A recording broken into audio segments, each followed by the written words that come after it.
Hello everyone, welcome to our YouTube channel this versus that.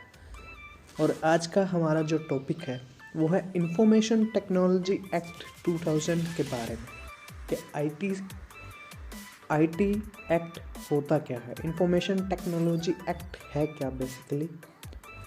तो चलिए video को शुरू करते हैं।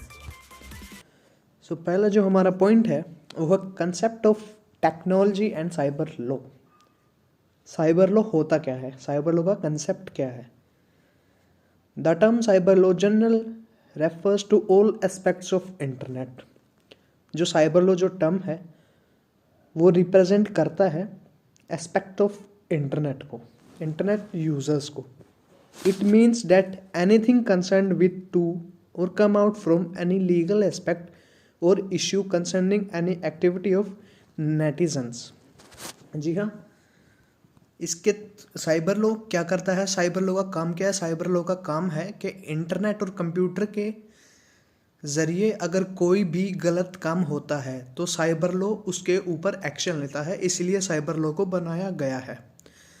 यहाँ पर नेटिजन्स वर्ड का जो यूज़ हुआ है लॉ के अंदर, इसका मतलब है जो लोग नेट को यूज़ करते हैं हर रोज़। नेक्स्ट जो हमारा पॉइंट है वो है साइबर स्पेस। साइबर स्पेस होता क्या है। Cyberspace is a wide term and includes computer network, software, data storage devices. जो साइबर स्पेस है वो बेसिकली एक टर्म है जिसको हम इजीली वर्ड में बोल सकते हैं कि एक ऐसा नेटवर्क जहाँ पे सॉफ्टवेयर्स का, डेटा का बहुत ही एक्सेस में यूज़ होता है। This will be known as cyber space. For example जैसे कि hard disk, USD disk etcetera, इनके अंदर हम अनलिमिटेड डेटा स्टोर करके रख सकते हैं। This will be known as cyber space. And next जो अभी हमारा पॉइंट है वो है स्कोप ऑफ साइबर लॉ के बारे में। साइबर लॉ तो फर्स्ट जो पॉइंट है वो है data protection and privacy. Law aim to achieve a fair balance between the privacy rights of the individual and the internet of data controller।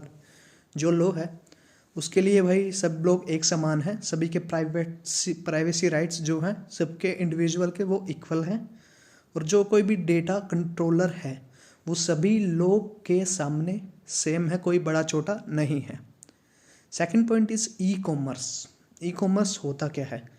E-commerce refers to buy and sale of goods and services via ये electronic roots.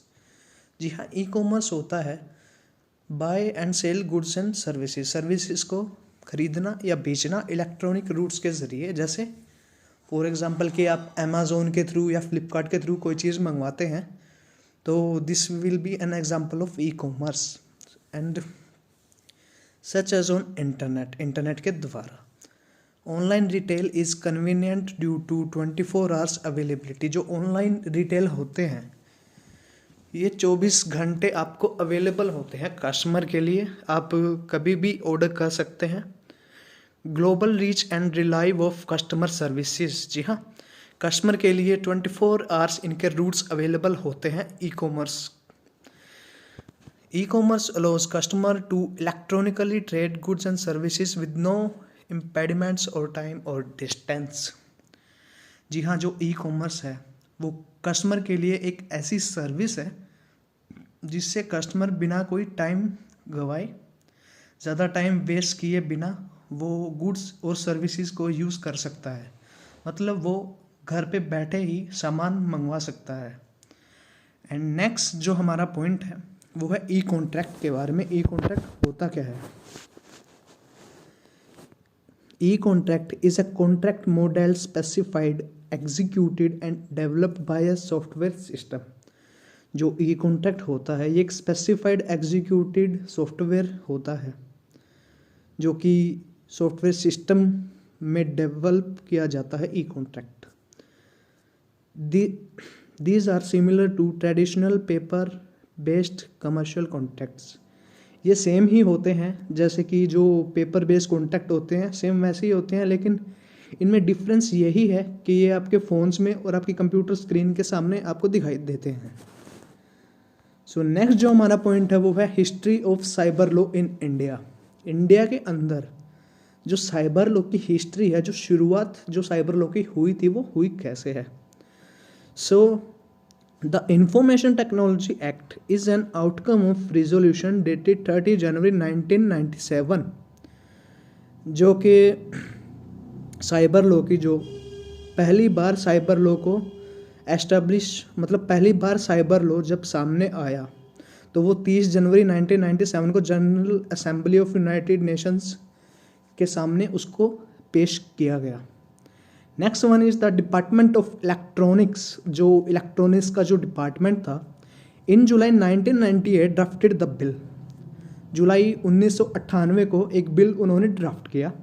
However it could only be introduce in the house of December 16, 1999।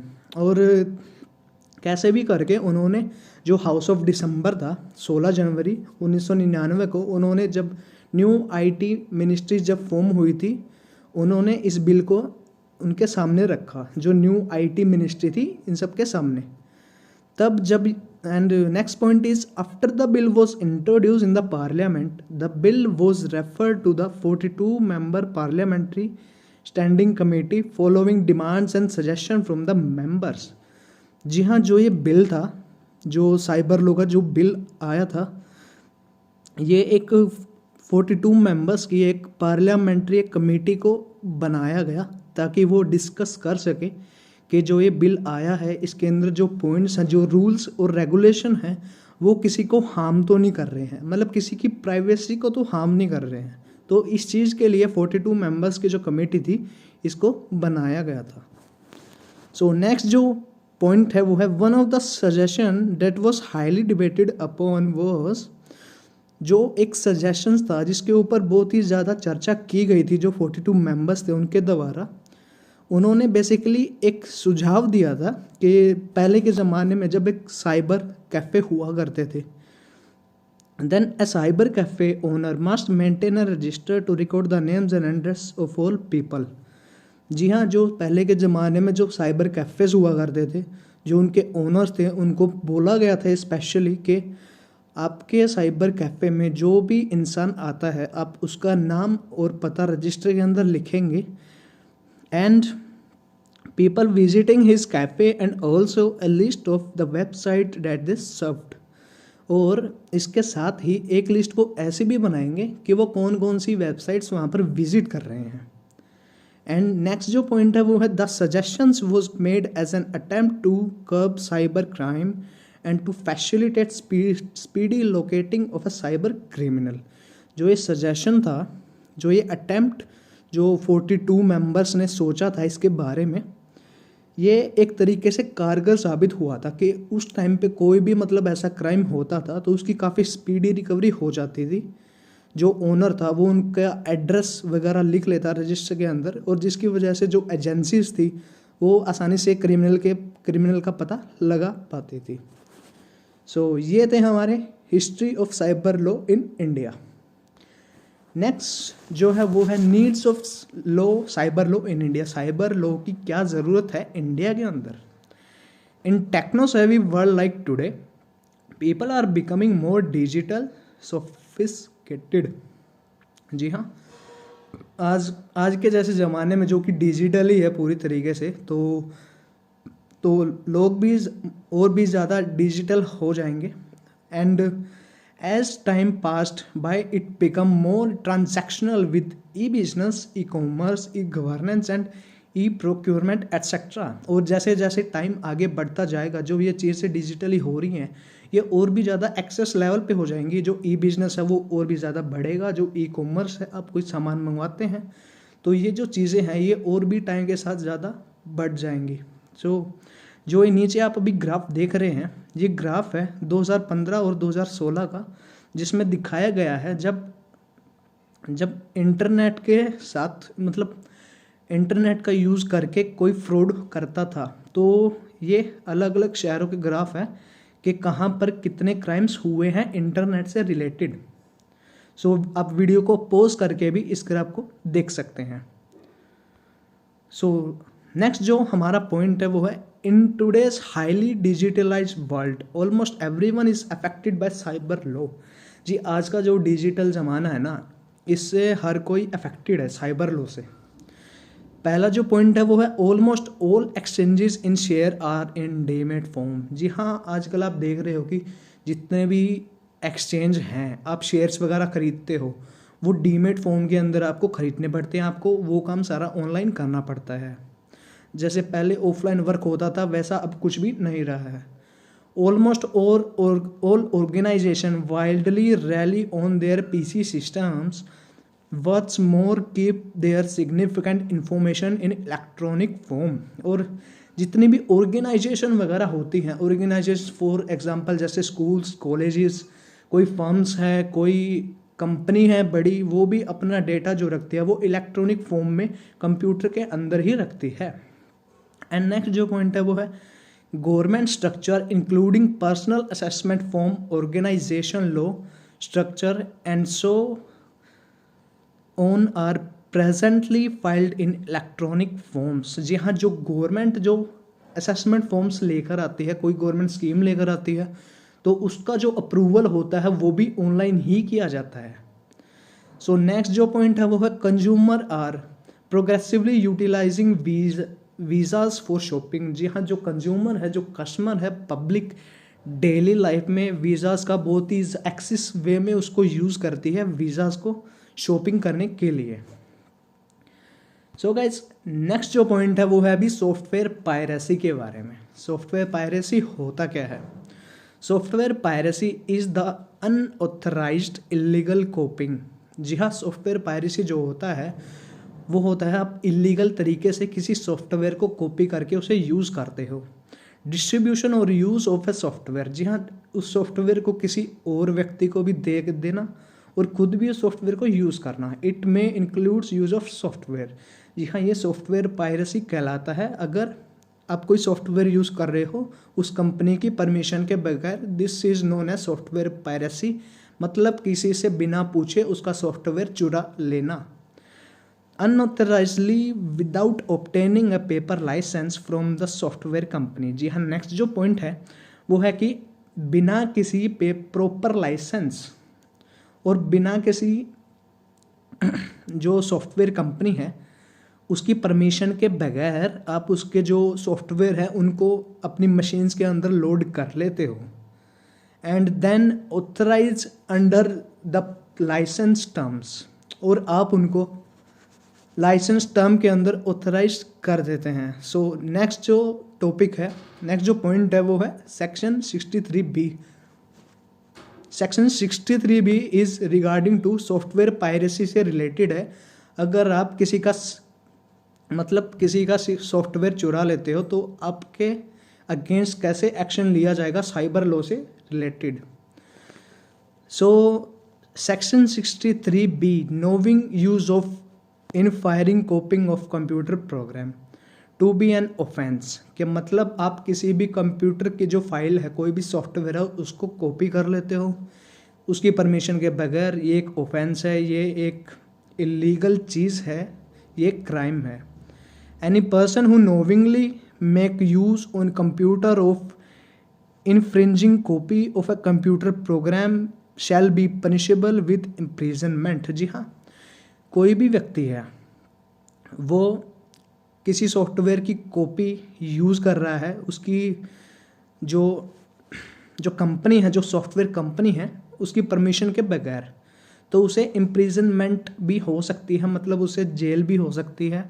Which shall not be less than 7 days, और जो कम से कम 7 दिन की jail उस व्यक्ति को हो सकती है। But which may be extended to 3 years and fine which shall not be less than 50,000 rupees। और जो हालांकि अभी ये जो सज़ा हुई है इम्प्रिजनमेंट की, ये 3 साल तक की हो सकती है और इसके अंदर आपको कम से कम 50,000 का जुर्माना हो सकता है। बट विच में एक्सटेंडेड टू 2 लाख रुपीज़, और जो 50,000 का जुर्माना था वो बढ़कर 2 लाख भी हो सकता है। सो नेक्स्ट जो पॉइंट है वो है साइबर ट्रेसपास। जी हाँ, आपने सुना होगा कि ट्रेसपासिंग के बारे में। हम यूज़ करते हैं कई बारी। ट्रेसपास होता क्या है? Trespass, the word trespass in general means to enter into the others property without seeking consent. जी हाँ, ट्रेसपास का मतलब ये होता है, अगर आप किसी की प्रॉपर्टी के अंदर, किसी के घर के अंदर उसकी परमिशन के बिना चले जाते हैं तो वो एक इलीगल चीज़ मानी जाती है। आप एक गुनाह कर बैठते हैं अगर आप इंडिया के अंदर ट्रेसपास करते हैं तो। एंड नेक्स्ट जो पॉइंट है वो है, it is considered a civil wrong orderly. And ये जो है ये एक सिविल रॉन्ग है। If the trespass committed with the criminal intention it is called criminal trespass. जी हाँ, जो अगर एक ट्रेसपास किया जाए, कोई किसी के घर में क्राइम करने की इंटेंशन से घुसता है तो वो एक क्रिमिनल ट्रेसपासिंग में भी क्रिमिनल ट्रेसपास बोला जा सकता है, वो एक क्रिमिनल ट्रेसपास कहलाता है। एंड जो नेक्स्ट जो पॉइंट है वो है, the concept of trespass is applicable in cases of the cyber law. ऐसे ही जैसे जो ट्रेसपास हम किसी की प्रॉपर्टी के अंदर घुसते हैं, सेम एज एप्लीकेबल होता है साइबर लॉ के अंदर भी। जी हाँ, साइबर वर्ल्ड के अंदर भी ये सेम ऐसे ही एप्लीकेबल होता है। And may be termed as cyber trespass, और हम इसे बोलते हैं साइबर ट्रेसपास।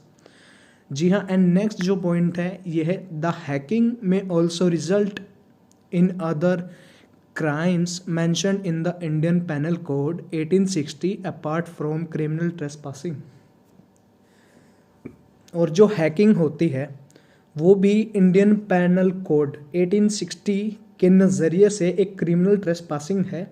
आप किसी के भी कंप्यूटर या किसी के सॉफ्टवेयर को उसकी परमिशन के बगैर हैक कर लेते हो तो this will be an example of cyber trespass. तो ये था साइबर ट्रेसपास के बारे में।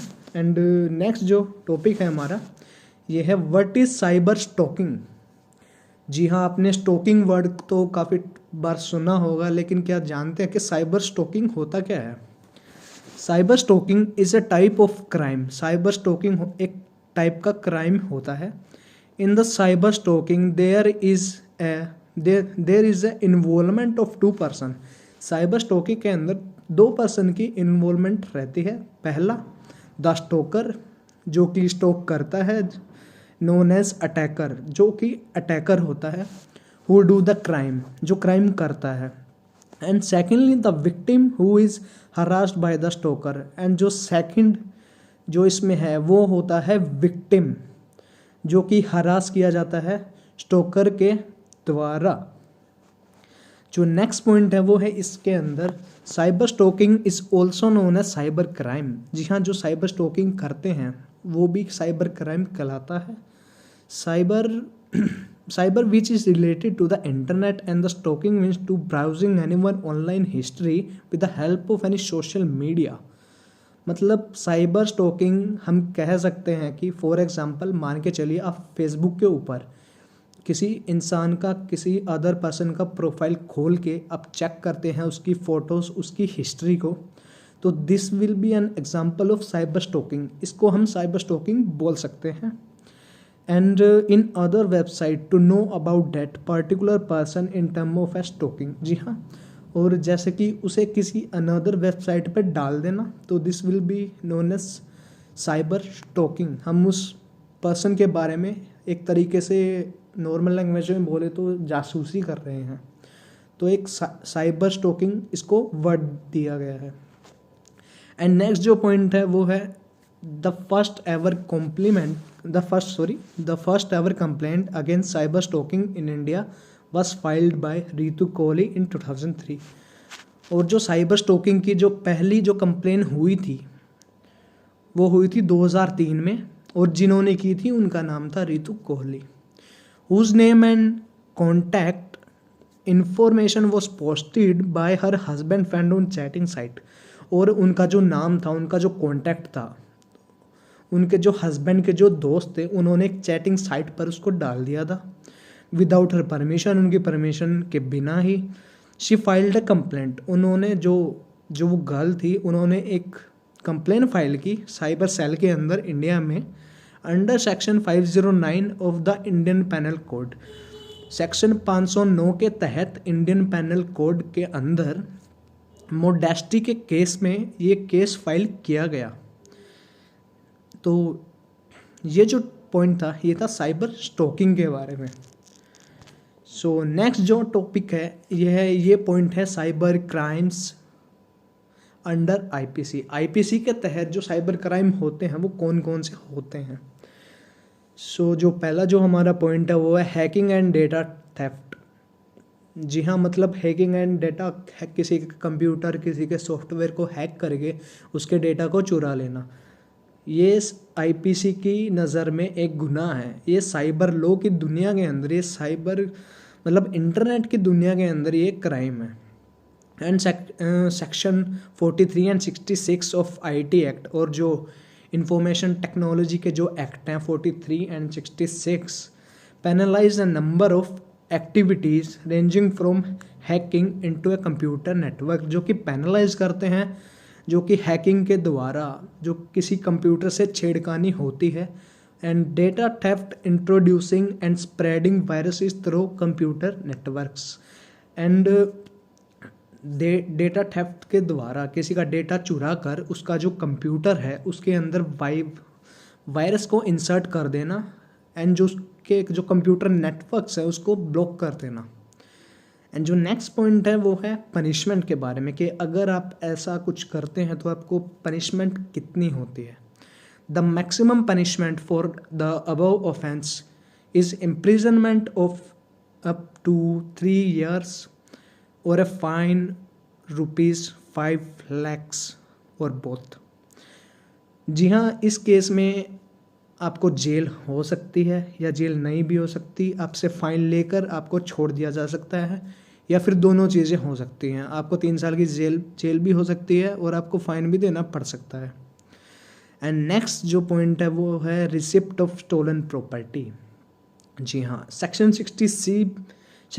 66B के तहत ऑफ IT acts prescribe punishment for dishonesty receiving any stolen computer resources और कम्युनिकेशन डिवाइसेस। जी हाँ, अगर आप किसी का भी चुराया हुआ कंप्यूटर या कोई भी कम्युनिकेशन डिवाइस यूज़ करते हैं तो सेक्शन 66B के तहत जो इंफॉर्मेशन टेक्नोलॉजी एक्ट है उसके अंदर जो सेक्शन 66B है उसके तहत आपको सज़ा सुनाई जा सकती है।